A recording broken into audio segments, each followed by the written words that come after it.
rekan-rekan semuanya, selamat datang di video pembelajaran Pengenalan Bangunan Gedung Hijau atau BGH. Video pembelajaran ini disusun oleh Dinas Cipta Karya, Tata Ruang dan Pertanahan Provinsi DKI Jakarta dan tim Greenova dengan dukungan C40 Cities untuk mendukung pencapaian target penerapan bangunan gedung hijau di DKI Jakarta. Video ini merupakan bagian pertama dari modul penyusunan SOP pada bangunan gedung dalam rangka pencapaian bangunan gedung hijau pada tahap pemanfaatan.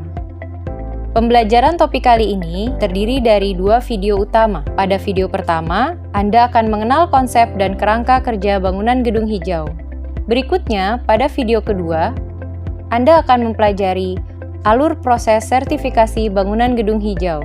Sekarang, Anda akan mempelajari video pertama terlebih dahulu. Setelah mempelajari video ini, rekan-rekan diharapkan mampu untuk menjelaskan definisi, tujuan, dan landasan hukum yang mendasari konsep bangunan gedung hijau atau BGH di Indonesia, serta membedakan klasifikasi bangunan gedung yang direkomendasikan dan yang wajib menerapkan sertifikasi BGH sesuai peraturan pemerintah. Mari kita mulai video pertama. Di tengah pesatnya pembangunan kota, sebuah pertanyaan penting muncul. Bagaimana kita bisa memastikan gedung-gedung di sekitar kita tidak hanya megah, tapi juga ramah lingkungan, efisien, dan sehat untuk ditinggali? Jawabannya ada pada konsep bangunan gedung hijau atau BGH. Mari kita mulai dari yang paling dasar. Apa itu bangunan gedung hijau? Bangunan gedung hijau adalah bangunan dengan kinerja terukur secara signifikan dalam penghematan energi, air, dan sumber daya lainnya. Definisi ini mengacu pada landasan hukum tentang bangunan gedung hijau yang digunakan di Indonesia, yaitu Peraturan Menteri PUPR Nomor 21 Tahun 2021. Apa tujuan dari penyelenggaraan bangunan gedung hijau?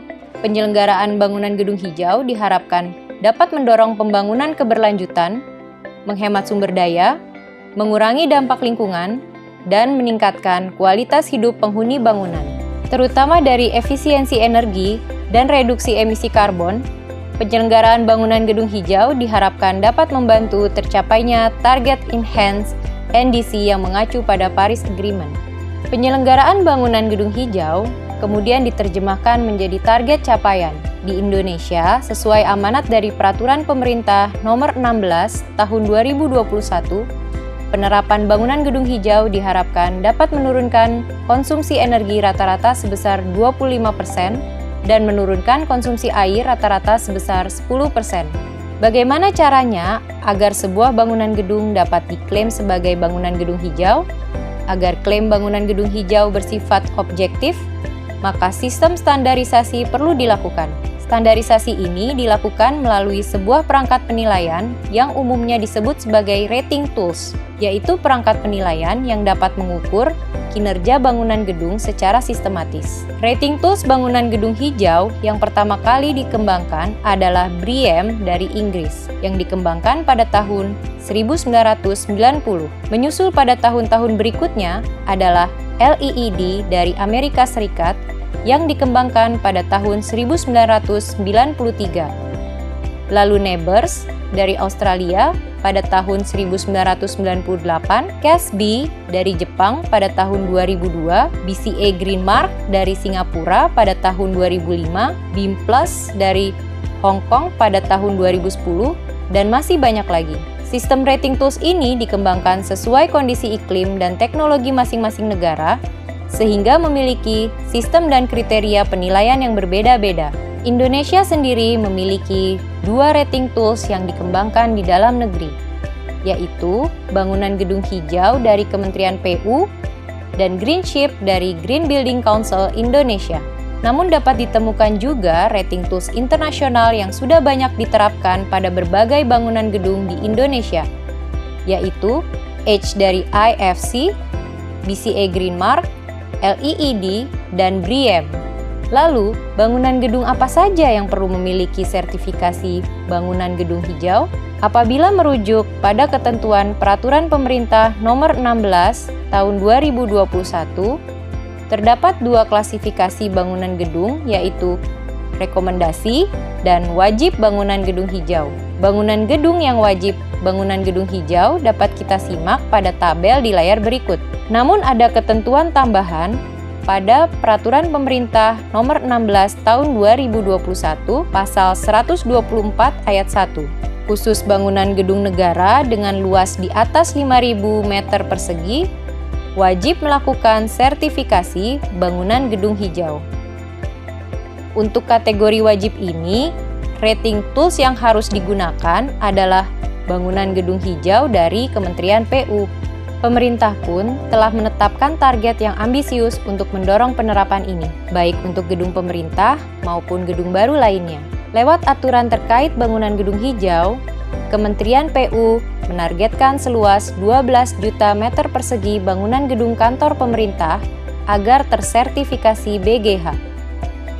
Berikutnya, 233,4 juta meter persegi bangunan gedung baru agar tersertifikasi BGH. Objek prioritas pemerintah terkait BGH saat ini mencakup bangunan gedung BGN di atas 5.000 meter persegi dan non-BGN yang masuk kategori wajib BGH.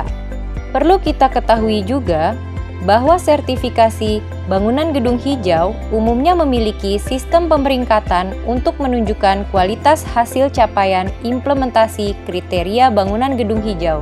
Untuk sistem sertifikasi bangunan gedung hijau dari Kementerian PU ada 3 tingkatan pencapaian. Pratama sebagai tingkat dasar, madya sebagai tingkat menengah, dan utama sebagai pencapaian tertinggi. Setiap tingkatan ini ditentukan oleh total poin yang berhasil dikumpulkan dalam proses penilaian menggunakan daftar simak.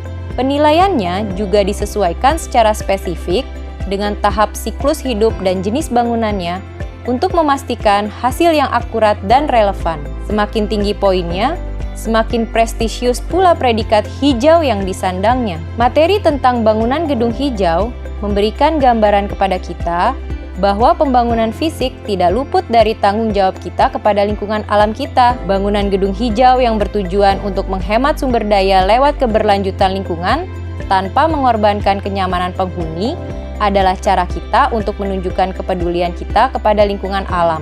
Dengan adanya standar dan sistem sertifikasi yang jelas, implementasi bangunan gedung hijau diharapkan dapat memberikan kontribusi nyata bagi target keberlanjutan di Indonesia. Rekan-rekan telah menyelesaikan video pertama. Sekarang, rekan-rekan dapat menjelaskan definisi, tujuan, landasan hukum, serta standar terkait konsep bangunan gedung hijau atau BGH di Indonesia. Rekan-rekan juga mampu membedakan klasifikasi bangunan gedung, direkomendasikan, dan wajib menerapkan sertifikasi BGH sesuai peraturan pemerintah. Mari kita lanjutkan ke video berikutnya. Sampai jumpa!